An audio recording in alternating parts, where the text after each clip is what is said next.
రేవంత్ ముఖ్యమంత్రి కావటం ఎప్పుడో ఖాయమైంది. కేవలం ఏకాభిప్రాయం కోసం కాంగ్రెస్ అధిష్టానం 2 రోజులాగింది. చర్చించి అందరినీ ఒప్పించి రేవంత్ పేరును ప్రకటించింది. ఈలోపే ఒకరిద్దరు రెచ్చిపోయారు. తిరుగుబాటు చేసి తమ డిమాండ్లు నెరవేర్చుకునేందుకు ప్రయత్నించారు. చివరకు వాళ్ళు సాధించింది శూన్యం. అధిష్టానం నిర్ణయానికి తలవంచక తప్పలేదు. కాంగ్రెస్ పార్టీలో అందరూ ఆశావహులే. అందరూ ముఖ్యమంత్రి అభ్యర్థులే. అందరూ కర్చీఫ్ టవల్ వేసుకొని కూర్చునేవారే. ఈ ఒక్కసారికి నాకు ముఖ్యమంత్రి పదవి ఇవ్వండని అడుగుతూ లాబియింగ్ చేసేవాళ్లే. ఈసారి తెలంగాణలో కూడా అదే జరిగింది. అందుకే ముఖ్యమంత్రి ఎంపిక జాప్యమైంది.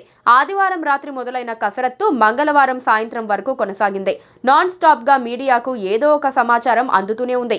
హైదరాబాద్లోని హోటల్లోనూ ఢిల్లీలోనూ ఒకేసారి హై డ్రామా జరిగింది. 7-8 మంది అభ్యర్థులు రేవంత్తో పోటీ పడినా బయటకు వచ్చి గట్టిగా పోటీ పడాలనుకున్నది మాత్రం ఇద్దరేనని చెప్పాలి. చివరకు ఆ ఇద్దరిని హెచ్చరికలతో కూడిన బుజ్జగింపుల పర్వం కొనసాగించి వారిని సమాధానపరిచారు. 2 అంశాల్లో తెలంగాణ కాంగ్రెస్ నేతలు డౌట్ పడ్డారు.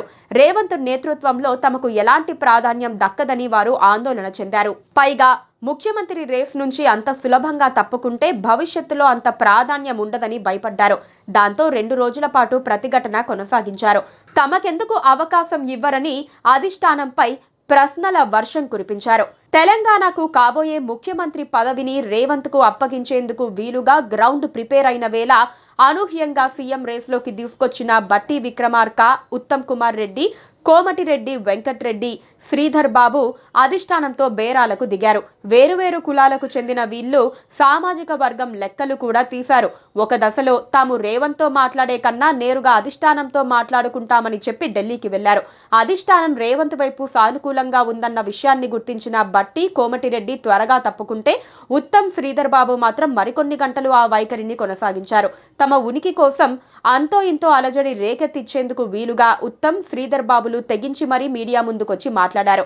ఇద్దరు ఎవరికి వారు తాము ముఖ్యమంత్రి రేస్లోకి వచ్చేందుకు సిద్ధంగా ఉన్నట్లు చెప్పటం ద్వారా కలకలాన్ని రేపారు.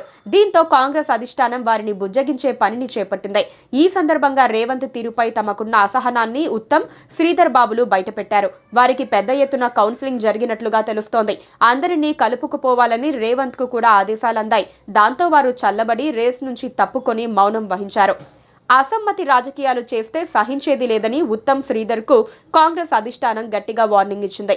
ఈ క్రమంలో దూదిళ్ల శ్రీధర్ బాబు అంత రేంజ్ లో తిరగబడతారని తెలంగాణ కాంగ్రెస్ లో ఎవ్వరూ ఊహించలేదని చెబుతున్నారు. అందుకు ఆయన తర్వాత అధిష్టానానికి వివరణ ఇచ్చుకున్నారనుకోండి.